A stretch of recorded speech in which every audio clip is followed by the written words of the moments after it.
One of the things about dentistry is that dentists have to try so hard to learn the technical aspects of treatment that it's easy for them to forget the person attached to the teeth. And yet, of course, the person's crucially important.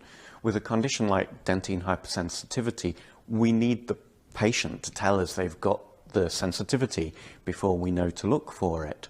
And then it's patients and people who go out and buy products, who go to the dentist and so on and so forth. The Dentine Hypersensitivity Experience Questionnaire, DHEQ for short, is a questionnaire that inquires about the effects of dentine hypersensitivity on people's everyday life. And it takes the form of a questionnaire. Well, there are different versions of it, between 15 and 45 questions.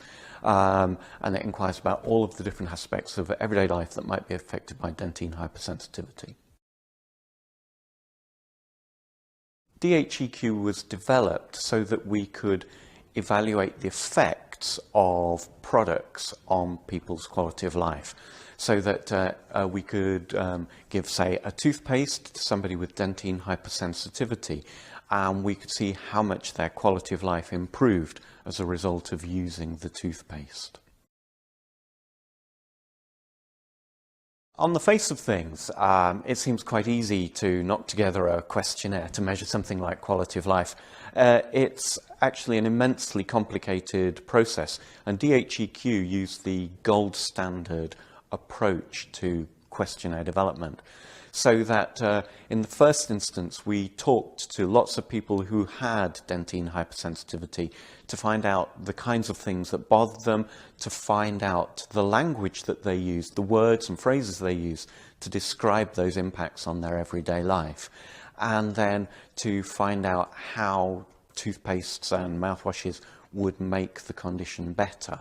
We then used that language and those ideas and built them into a very long questionnaire that we gave to lots of people with the condition to find out which were the questions that worked best.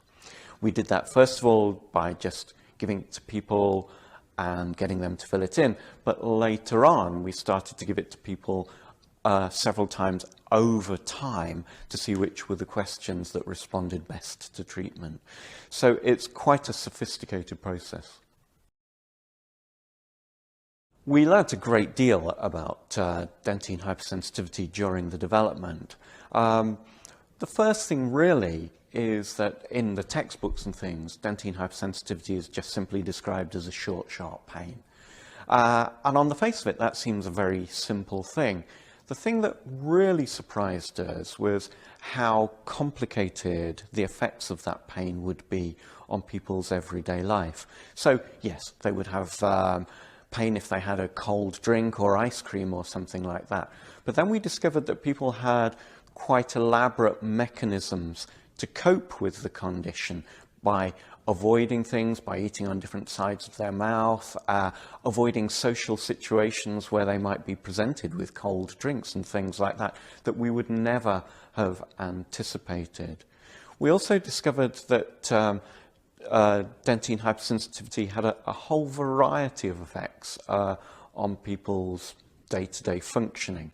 So that there were various things that they wouldn't do, as I've mentioned, not eating and drinking, but there would be emotional impacts, that they would get frustrated and angry with themselves, and they'd avoid eating and drinking and things like that.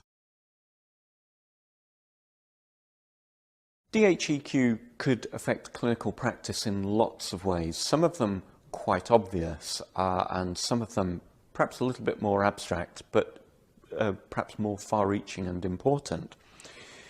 Most obviously, dentine hypersensitivity has been an enigma to dentists.